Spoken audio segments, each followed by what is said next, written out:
Welcome back to Session with Seth. So I feel really, really fortunate here because I have someone who I never, ever, ever thought we would actually get on camera. Because my very first conversation with him, he said, Seth, I don't want anyone to know what we do.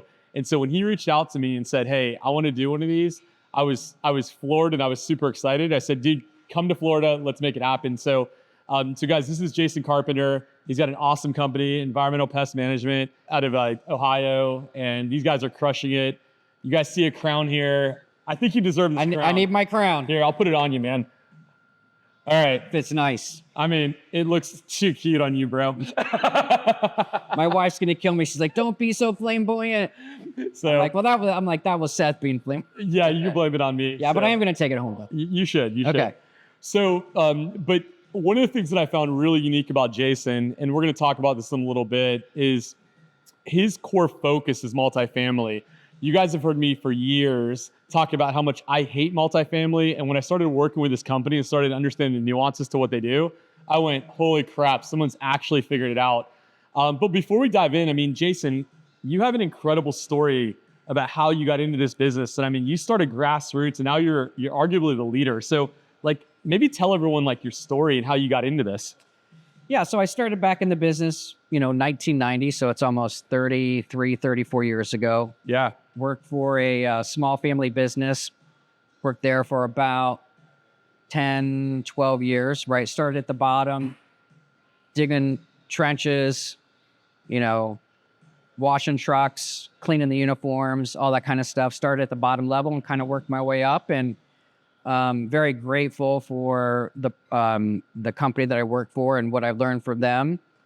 He was a second generation business. He had bought it from his father. So after a while, you kind of think, what are my opportunities here? And always thought, I'd like to kind of give it a shot on my own, and took a second mortgage out on the house and traded in my my little VRW Volkswagen in for a bug truck, and that was that. Like most other guys, out of the basement of their home. Yeah, it was interesting because when you and I first had this discussion, is when you told me about your business, I was like, man, this is actually someone who's actually done it. Because too often people just like you start in their basement, they never leave the basement, right? Right. And so like, can we talk about that a little further? Just because I think it'll help people. So, when we had our discussion, I mean, you guys worked out of your house for a long time before you built your big corporate office and everything you're doing now. So right, yeah.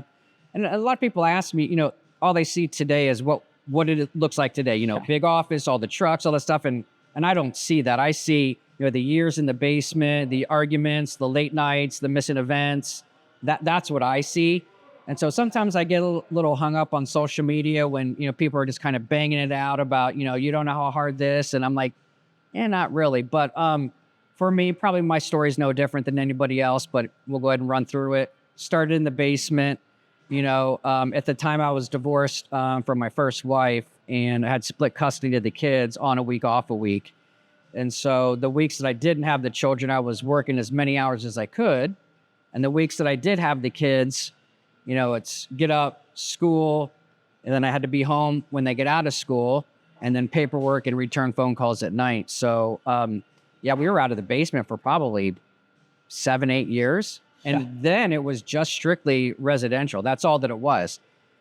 And I had no idea it would become what it is today. Just there was no plan. I just know that I wanted to be my own boss, and I didn't want to work for anybody else. And I was fine with that. And so you progressed, and so many people get stuck, right? They get stuck in the truck, and that's their career. They take their money and they just go pay their bills with their money, just like everyone did. Same way I did my business, probably the same way you started too. And so how do you make the progression? So you leave the house and now you start the progression into actually operating your company. And so how did you make that first step? And then how did you go from that first step into going, what? We can do bigger things. We can make bigger things happen. Yeah. How did that all go for you? Good question. So I think there's an intermediate step in between that. So starting in the basement, and then it's sort of this, how do we grow it? And I heard you talk a lot before about guys. You're like, just go grow it. If you're doing 200,000, 300,000, 400,000, just get out there and get it, right? Yeah. And so in that getting it stage of getting it, up to $1 million, there were some local networking groups that I went to. And that was my first real critical point of, oh, I need to make some connections. Yeah. went to the realtor meetings, went to the homeowner association, went to the condo, all these little functions. And that helped me sort of build it. That's kind of the intermediate phase. And then I'd say the next phase where I started to get out of the truck, so to speak, was when I got into the Entrepreneurs Organization. That was around 2010. And that's where I surrounded myself with a group of entrepreneurs that we were dealing with like-size problems and continuous challenges over and over and over again.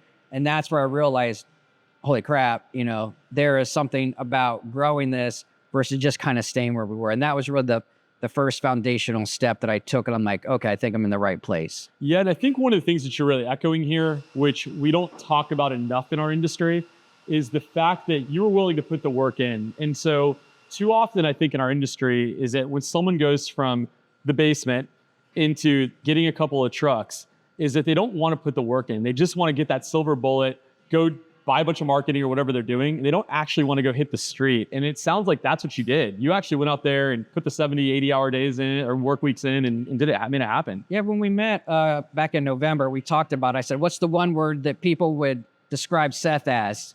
Yeah. Do you remember the word? I don't. You know, I probably do. I'm focused on hanging out with the king right now. So was it tenacity? No, it wasn't tenacity. It was direct.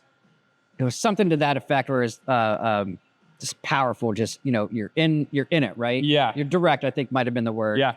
And you said, what's the one word that people would describe me? And I say gritty. That's right. That's what I am. And I just was never going to take it laying down on the couch eating a bag of chips. And I thought, I'm young enough that if I failed, I could go work for another company. And I said, I'm just not going to take it laying down. And I'm a hustler and I'm gritty and I'm going to get it done. And I just want to reiterate that I just didn't know that it was going to be what it is today from when I first started. Yeah, it's pretty interesting. I mean, one of the things that I hear all the time, and you're echoing this like crazy. One of the things that I hear all the time is people are so risk adverse.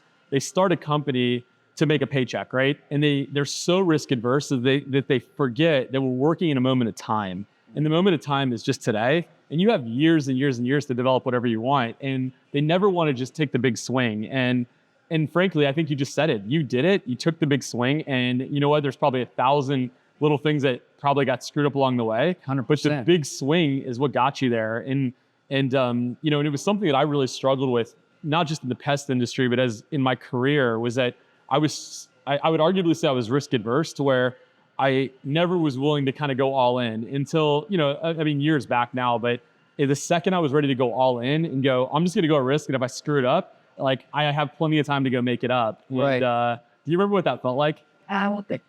Scary. Yeah, it definitely is. When I signed for that second mortgage. I never did that. That's gotta be tough.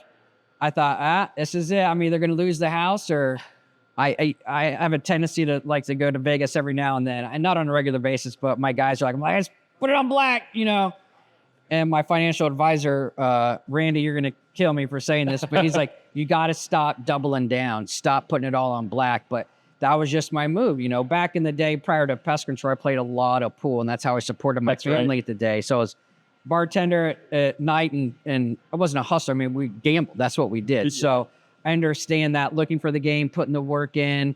There's a big translation from playing pool to, working. And I was going to get it done no matter what it took. But I do remind, signing that note out and thinking, this is it, bud. This is it. Yeah, it's amazing. I'll tell you this, you don't know this, but when you were down in Tampa a few months back, I remember sitting down there, and we were at one of the other cigar places, and I remember thinking to myself, hey, I wonder what we could do. It'd be pretty cool today. And I was like, we should probably go down the street. We'll go shoot some pool. That's all I could think about. And then you told me, you made the mention, you said, well, I actually used to hustle. And I was like, I'm not getting myself into this. You were seconds away from probably making a few $1,000, man, that you have no idea about. I know. I would have taken it too. I know. I would have been whooped. I would have come in super confident, and immediately I would have lost all my money, but that'd been okay. So well, listen, man. So you've done, your company's amazing. You guys are doing incredible things. And so let's talk about the shift. So you went from going, hey, I'm a pest control owner, I do residential services, and now I'm going to go after apartments. So I'm going to go attack this industry that, frankly, I have hated my entire career. I talk to our other clients, and frankly, I don't want them in the business. And when you approached me and you're like, hey, can you build this niche-based sales process? Hey, here's the whole playbook. Can you put it together? I was like, I haven't seen something done like this before. Yeah. So let's talk about that shift. Like, what made you go, this is the industry. I want to go after these places that arguably have tons of people, tons of problems, tons of headaches. Like, what made you go, let's go for it? So on paper, that sounds nice to do it that way, but it's not actually how it happened. Yeah. So let's back up to the first company that I worked for.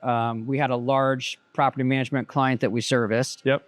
And they had approximately 8 to 10 locations, and I was their top technician. So I would go out every Tuesday and Friday and any in-between service calls. And I would go out there, and this is back in the day, you know, we didn't have cell phones. We had two-way radio, walkie-talkies. We had quarters in our pocket. If we needed to make a call back to the office, we had to wait in line to get in the payphone. We had polyester pants, no air conditioning. We had to roll down our windows. And you're like, what is that? You know, these kids, hey, I'd say, well, these kids, the younger generation today, they don't understand that. And that's perfectly fine. But just to kind of give you the mindset, you know, we had these map books. I remember. Do you know what a map book is? I mean, you had to open it up and it said, you know, you had to follow these coordinates and you had to, I mean, it's not like that today. It's so easy, but we had to do that. And so one of the things I was learning back then, like, it just seems like this is so tedious over and over. And there wasn't a simple way to kind of make everything work together. So that's my background. So then fast forward to the point that you're alluding to is I didn't go out and search it. The call came to me. And I remember this was probably back in 06, 07, large property management client called and said, hey, we got some bed bugs. Would you take a look at this property? I walked in and this place was loaded with bed bugs. I'm like, there's no way I'm doing this. I mean, they're dropping on my neck as I'm walking through the door frame of the building. And generally that might be for like cockroaches, but it was for bed bugs. Like, I just like got the shivers thinking about I'm like, that. I'm out of here. I'm out of here. And then I'm like, this is disgusting. I want to stick back, you know, my $1 million homes and the golf courses and, you know, suburbia. And I was walking away. I turned around. I said, out of curiosity, I said, we're not going to bid this, but how much was this project going for? And she said $40,000. And this was back in 06. And then I remember thinking, I'm like, that was one building of 10 buildings on that property. And I did something crazy. I said, hey, if I beat it by 20%, can we start on Monday? She goes, you got a deal. So we shook hands. I came back. I mean, we just busted that building. I mean, we were in there for probably about a good 2 weeks. I mean, it was the whole entire building. And I said, hey, if we do this job, can I inspect these other buildings? And that's how it went from there, right? One property management company having 10 locations at one site. And then that one job turned into this other part. And I said, how many other properties do you have? She goes, oh, I have 30 other properties. I'm like, I'm out, bro. I love residential, but I'm like, this is it, you know? And that's how it started into that. I never drew up and said, I'm going to go after it and attack it. And that's how it started. So what you're telling me now, as this incredibly high value company today that sells a top dollar premier product. Wasn't even planned. You're telling me you started as low cost leader? No, I'm just kidding. On the initial. Yeah. To get my foot in the door, you know, I had to do what I had to do to get the business, right? That's what I did. I took it. You know, she told me what the price was. I'm like, screw it. Yeah. So you just told every one of our audience members to go in there and undercut all pricing to get started. On the initial to get the bigger deal. You know, and here's what the reality of it was that they were back in the day, they were a $300,000 client annually in recurring revenue. So I got to give up 20% on a $40,000 job to get a $350,000 contract. I think we know what that math adds up to. Yeah, 100%. So that progressed. So then you got into that and you're saying, the heck with it. I'm going to get laser focused. And obviously I know your personality. So you just got laser focused and said, hey, we're going to attack this industry and start to figure it out, is basically what happened. And I think you're exactly right. Yeah. The other part is the work was coming in so fast that I didn't have enough employees. So then we start to get into the work and, you know, and this was just, you know, I was getting the business in and I didn't have enough help. So there was a scramble to get help. Yeah. Right. And then the work just kept coming in and in and in. And that was the basis of that. So then as you kind of progressed, because obviously the challenge in multifamily has always been density and efficiency, right? That's always been the challenge, because at certain points, the price points have not been right. And now you've solved that today. But as you're going through that, you're adding dozens and dozens and dozens of buildings. Like, how did you stay focused on ensuring that these things stayed dense? We didn't. You just went for We it just all. went. We went for the whole thing. And I understand the density. I understand, obviously to keep our margins in the right place, you want to be dense. I get that. I was looking at the totality of the picture. And what I'm trying to get to, or I had the awareness back then that if I have enough units and we have enough recurring revenue, am I going to take 22% net and be real dense, or am I going to take 30% net? And there's just an equation you have to deal with. And at first, we were taking them on everywhere and nowhere, and it was a mess. And there's been this back and forth of, do we not service it because it's out of town, or, and I said, you know what? I want it. I want it all, and I'm going to figure it out. And that's what we've done. Now, fortunately or not, it's led us to other challenges that, we're still trying to figure out. Do we want to take that property on? I think ultimately the answer is yes. And I'm going to, I've always said, pay me now and I'm going to figure it out. Yep. Right. And that's the mentality that I've had. Now, as I watch margins, I'm like, I don't know if I want that property that has 5 units in northeast. But I think in the totality of it, I do want it because I think it creates other opportunities, right? Because that one, had we not taken that one property management client, it would not have led us to Cincy Dayton. It would not have led us to Northeast. And so now when you're established, so you can pick up these other clients in these other areas. It's interesting to hear you talk about it, and because kind of the origin story of when we built our company, we took that same risk. And you were actually the very first person that I'd ever met that approached it that way. And so we did the same thing. So we took business an hour and a half away, 2 hours away, 3 hours away, Miami, when we were in the Tampa market, because we felt the same belief system where we said, look, you've got 100 shopping centers, or you've got 45 locations or 50 locations. And historically, companies would say, oh, well, we can't service them. And they would try to find a subcontractor, or they'd say, hey, we can only do this area. And my perspective was, no, I want it all, and we're going to figure it out. Yep. And ultimately, what we did, which is really the model that you guys are doing now in your own version, was that we created our centralized hubs of enough business, and then we would focus our efforts on infill around those areas to create density, which is really the model that you guys are executing. Right. And there wasn't a model in the beginning. It was just give it to me and I'll figure it out. And then as time went on, we have all these accounts and all these different parts of the state, right? It's led us into other states, and we're figuring it out. There's certainly nothing written down that we're going to go from here to here. It's been sort of this culmination of, hey, let's get to this many units under management.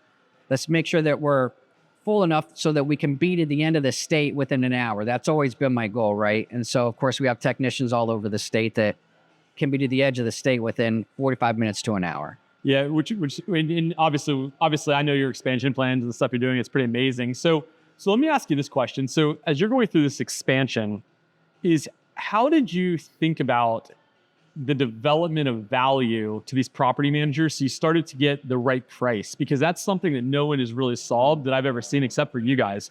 I've seen it in spurts, but I've never seen someone that has a holistic approach that says, hey, we actually can build so much value that you're able to get your price. Right. How do you guys think about that or go through that process? And we've talked a lot about this, and I've watched some of your other podcasts and some of your conferences that you do. Yeah.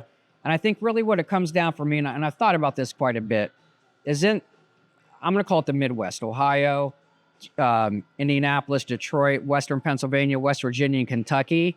I would argue we're kind of in the hubbub of bed bugs, right? And so when you have bed bugs as a generator of revenue, right, we're going to have that. So, for instance, if we're down in Florida, right, we're down in Tampa Bay, if we're in Tampa, if we're in Naples, I'm probably not going to get that bed bug issue as high as I'm going to get it in the top 15 most infested cities: Detroit, Michigan, Columbus, Kentucky, Cincy, Dayton, Akron. Majority of those are up in the top 15. So I have a presence of bed bugs that have to be taken care of. So that's issue number one. But number two, most importantly, is our software, right? Yeah. It's how do we manage all that data? It's not so much that we're charging a premium, and I would consider it as a fair price, but the value is really in the software and how we're watching that entire workflow and how we're following back up. and the pictures and videos and files are associated with eliminating the unit of getting it back so that these guys can rent it and they can make money. That's really what it is. So I would argue without some sort of technology advantage, yeah, you're probably in that $3 to $5 range. And I think that our audience hears you talk about software, and every one of them right now is going, what is he using? What is he using? And I think one of the things that I think everyone has to understand is what Jason did was that he said, you know what, I'm going to go develop my own software that's for my company, and decided to build a state-of-the-art solution and made that the competitive advantage. And so, I think like that's something that a lot of people don't want to take the risk of, because it's a dangerous risk, right? Yeah. Huge investment, very scary. But for you guys did it. Like, you did it. And, so you really don't have a competitor at this point. I mean, because no one can actually do what you do, which is pretty amazing, Yeah. So did you think about that when you were building it, or did you think more about? Not at all. So, and thinking back at that, sounds like the right play, right? If we're drafting things up, if we're all putting money in to start a business and we're saying, we're going to attack this market and we're going to have this, but that's not how it started. It started as me wanting to track all the data that was being done in these units. Yeah. That it started out as a problem solver for me. Because if you go back, back in the 90s when I was doing it, was all by paper. Yeah. We had those steno pads, and for every property I had this steno pad, and I had to go back. I'm like, this is BS, right? And so now I'm like, okay, I created this software that I can pull up. If we have someone's phone, I've got millions and millions of work orders. You could say, hey, Jason, what's going on? Where's Fat Pat in Texas, right? Yep. Pull me up Fat Pat's apartment complex down there, and let me know what we did in building 1, unit 2, 3 months ago. And I can pull up the entire history and show you the sanitation issues Pat has, the key issues we've had. They don't speak English. The dog was there. The kids were barking. The neighbor, you name it. We could solve that issue from here at the house. And when you begin to have hundreds of thousands of units under management, that data becomes very, very important, right? Because here's how we did it back in the day. If that property management called, yes, ma'am, we're on our way. We jumped in the truck and we went out there and we solved it. And we get out there and we just did whatever the customer wanted. But now, wait a second. If we can look at this information or have this information work for us that solves these problems without me getting involved in it, that's how we're able to change from $3 to $8 to $12 to $15 a unit on these doors, right? Yeah. And I think that's the key. Is we're talking about keeping these guys occupied at 100%, keeping their lease renewals really, really high, making sure that these property managers are being promoted within their industries. We're talking about supporting them. I mean, I understand that there's a cost. We all have costs that are involved in everything. But when you start to understand the drivers that help these managers make decisions, that's the key. And I think that's really where you've helped us kind of figure that out. Yeah, and I think that this is a lesson for people to really take to heart here, because we get into this world in our industry where we are essentially looked at as a commodity from everybody else. So everyone goes, pest control is pest control. But the reality is that pest control isn't pest control. Pest control is really a conduit that accomplishes a goal of the end of the owner of in your scenario, the building. Right. And so what you're really saying is that if you can give proper trend analysis, and from a proper trend analysis, you can encourage that tenant to stay in a unit longer. Yes. It increases the occupancy rate, which ultimately hits the property manager goal of getting to a certain net operating income. If you can do that effectively, now you can charge any price you want. Is that what you're saying? Different ball game. We're actually talking about the drivers of the property management or the property management company, right?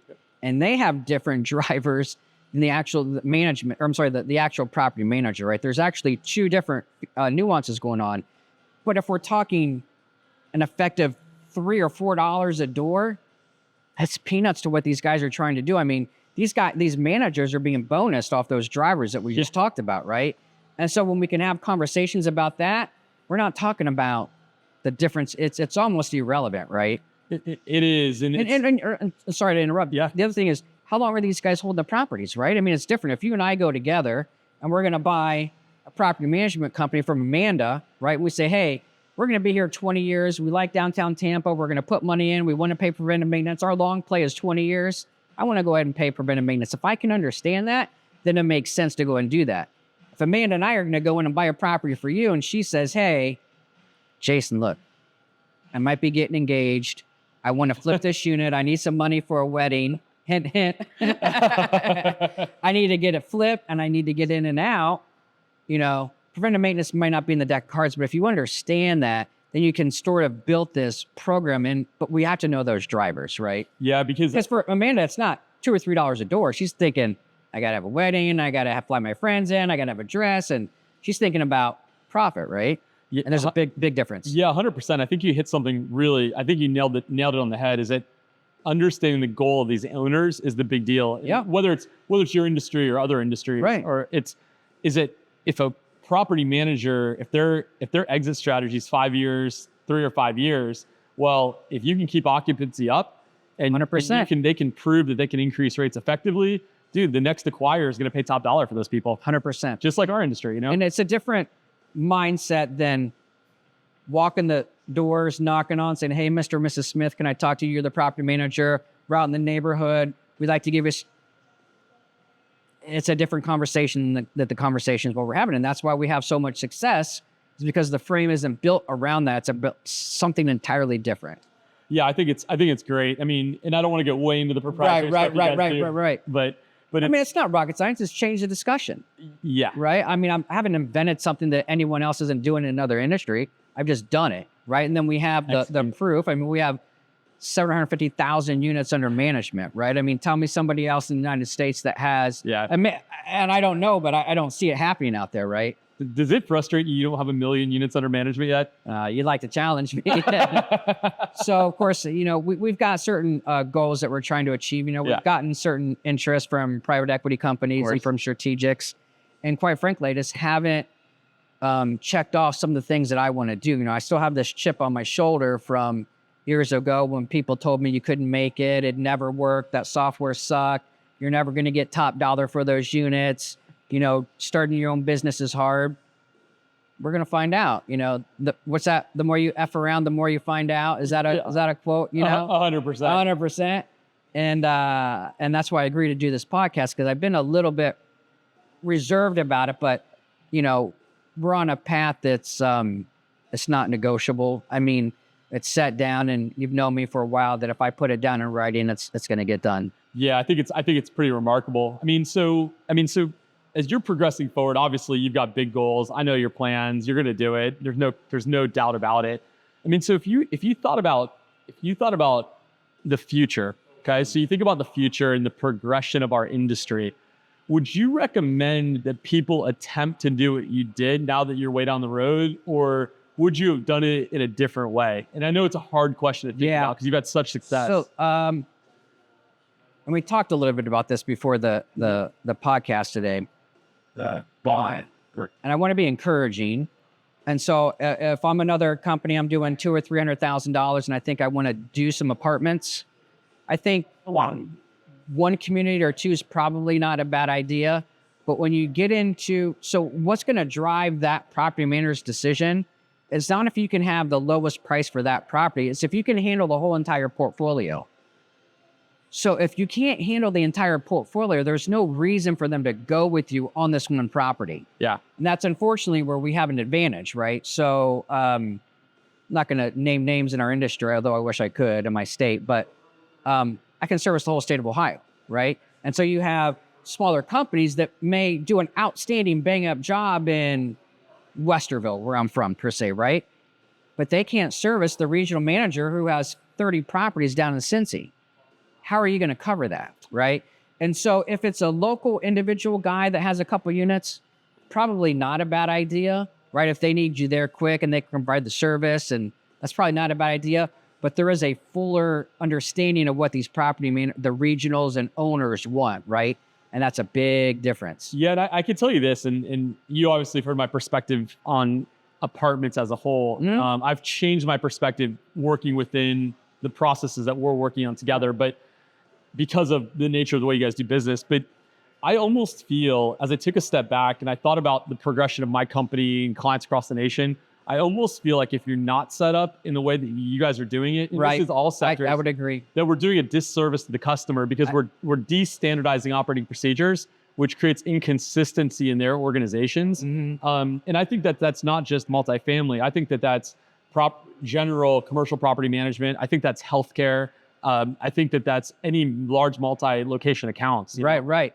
And so I think one of the things that I've looked at is I needed to understand it from my property manager's point of view. I agree. So then we started to hire property managers. So I have property managers on staff that speak their language. We need to understand vacancy, turning these units, flipping these units. We need to understand how these property managers work. And so I thought, well, let's go hire some of these regional and property managers. So we have them on staff so we understand what their actual need is.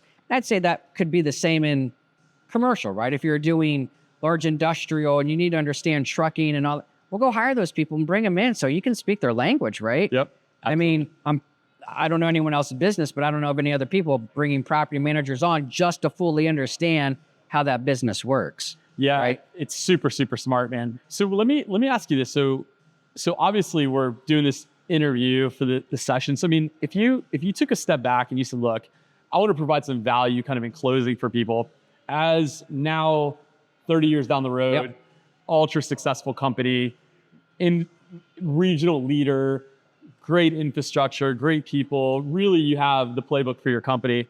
Like, what would you leave people with that are, at a $500,000 company, $1 million company, and guys that are, a $4 or $5 million company that ultimately want to be like you guys someday? Yeah. What would you leave them with? I would go back to the networking groups. I was thinking about this earlier. I go back to those early days of networking, right? And then I would start with your so most in large cities, they'll have a local apartment association. It's like $600-700 a year. Go to that function, sign up. You get a list of all their contacts, but go to the golf outings, the bowling functions, the charity functions, the monthly meetings, the speed. Do those things where those people are and build those relationships. That's exactly where I would start. If I were actually do it again, I would have done that a lot faster, right? But I just committed myself to that one local Columbus Apartment Association. And now we've been in it, 15 years. Yeah. And now we're doing regional deals. Then we've been asked to do speaking at engagements. And we've got probably 80% of the market for properties in Central Ohio, right? And now we're into these bigger portfolios where they say, hey, we're regional now. Can you take on Michigan, Indy, and Columbus? Well, Mr. Westerville guy cannot take that on, right? I mean, that automatically excludes them out of the picture. So I'd say start small, start with the networking groups, start with the local apartment associations, get in there, network the crap out of it, and just get it done. Yeah, and I think one point to make on that I think is critically important is that I can guarantee 100% that when you went to those networking events, you went there to do business. 100%. You didn't go there for the endorphin rush and shaking hands. No. I made a list of the top 10 people that I wanted to do business with, and guess how many people we do business with? All of them. You have all of them. I have all of them. Write them down. I mean, you and I talked about vision boards and manifesting, all that stuff. Write it down. Join the association. Write down 5 people's names you'd like to meet and meet them. I'm not telling you anything, Amanda, that it's not already there, right? It's not, I think one of the things I'm not embarrassed to say is, I didn't graduate high school. I have no college degree. I have none of that. Yeah. But I'm going to get it done and I'm gritty, right? Yeah, I love it, man. Well, so if you look out at your business in 5 years, what's the number one goal you want to commit to in front of the world right now?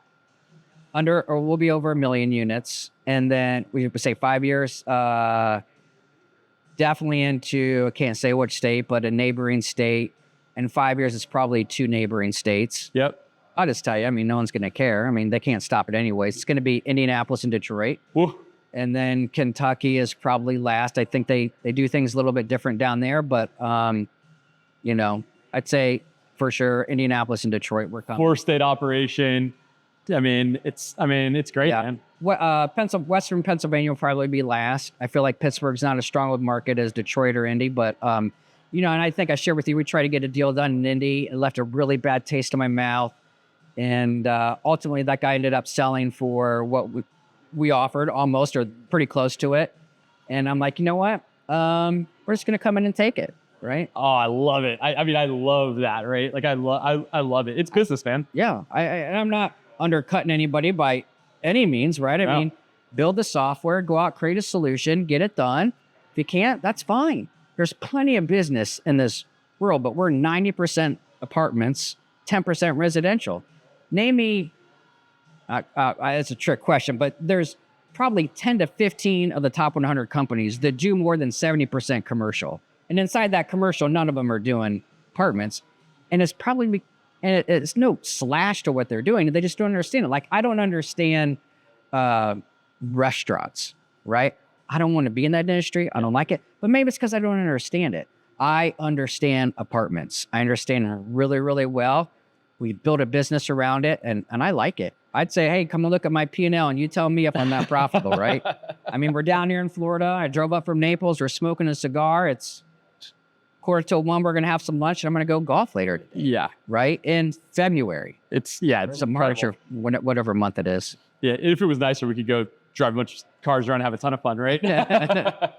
Well, man, listen, I greatly appreciate you taking the time to do this today. I think for the audience, I think you're going to provide incredible value.